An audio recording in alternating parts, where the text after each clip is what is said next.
Single dad saw a woman crying on a blind date, then his triplet daughters walked over and asked why she was sad. The first tear hit the table before the appetizers arrived.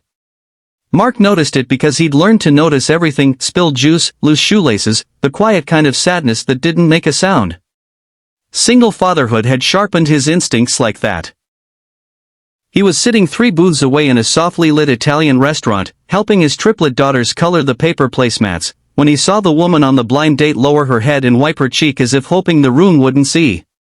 Her date didn't notice. Or maybe he did and chose not to.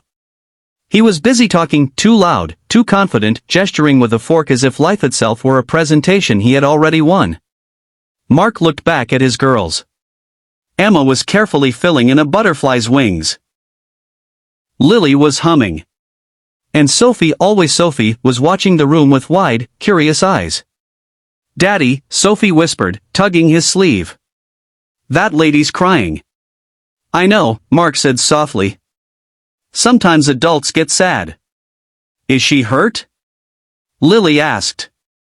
"No," he said. "Not like that." Sophie tilted her head.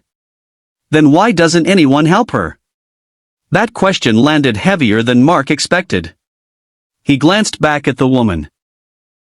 She had taken a slow breath, steadied herself, and forced a polite smile as her date continued talking. The smile didn't reach her eyes. Mark hesitated. He didn't want to intrude. He didn't want to teach his daughters the wrong lesson about boundaries. But he also didn't want them to learn the far worse lesson, that you see pain and pretend it's not there. Before he could decide, Sophie slid out of the booth. "Girls," Mark started. But it was too late.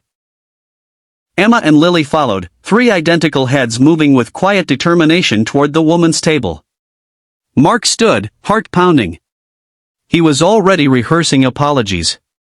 "Excuse me," Sophie said in a voice so gentle it made the clatter of the restaurant seem to